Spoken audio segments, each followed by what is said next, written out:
The difference between Kundalini awakening and spiritual awakening, part 5. Welcome and well done if you've watched all 4 of the series before now and the introduction before now.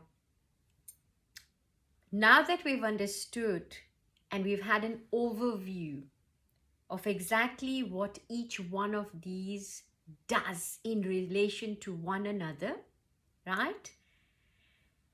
The symptoms and the signs pretty much overlap. The only difference will be in consciousness. That is literally the key difference. The consciousness that you hold before a spiritual awakening or after, and which one comes first, either Kundalini or spiritual. If they go hand in hand, or they've come together, or they've come one after the other, either way, you're headed towards a fully awakened state. But if you're somebody who's experienced the unleashing of that creative potential, right? And even one that literally can be triggered as a result of trauma or near-death experience, right? It can still come. It can come when you have met somebody who has got it and a lot of high energy from them. You can go to certain places and it's awakened, right?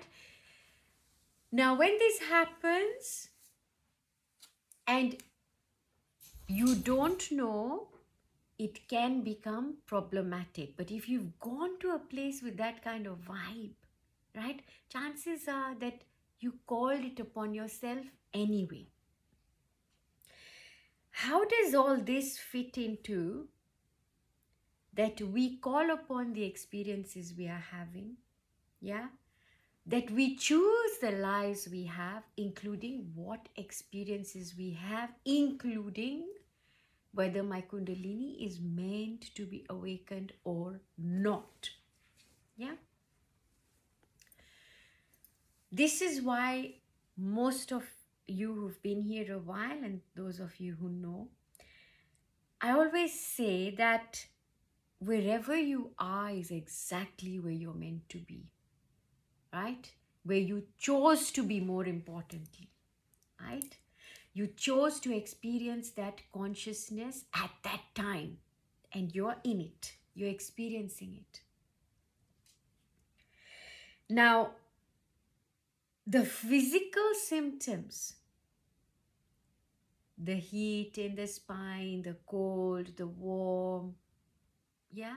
Now, if it is the spine, then it could either be that your chakras are activating, they're opening up, right?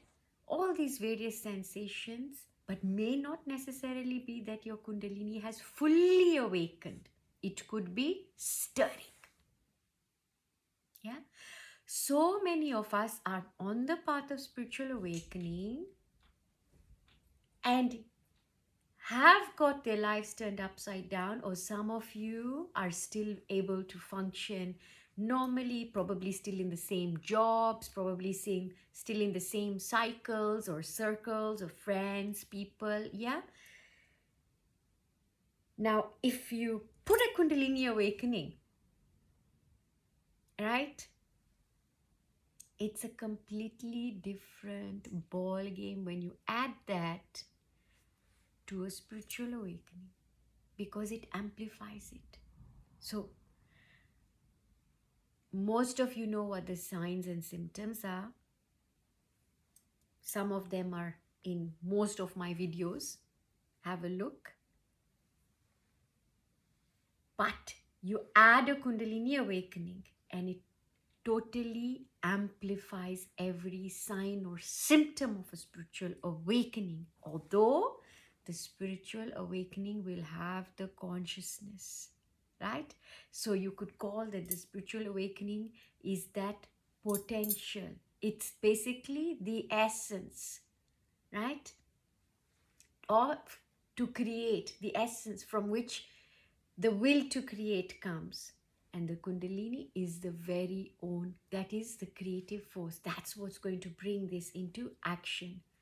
So if your consciousness is in this way, then Kundalini is going to reflect that wherever you are. Okay, lots and lots of love. I will be back with some more on this topic. Until then, look after yourself, your awakening, and remember, there's only one way to go with an awakening, to the fully awakened state. Take care.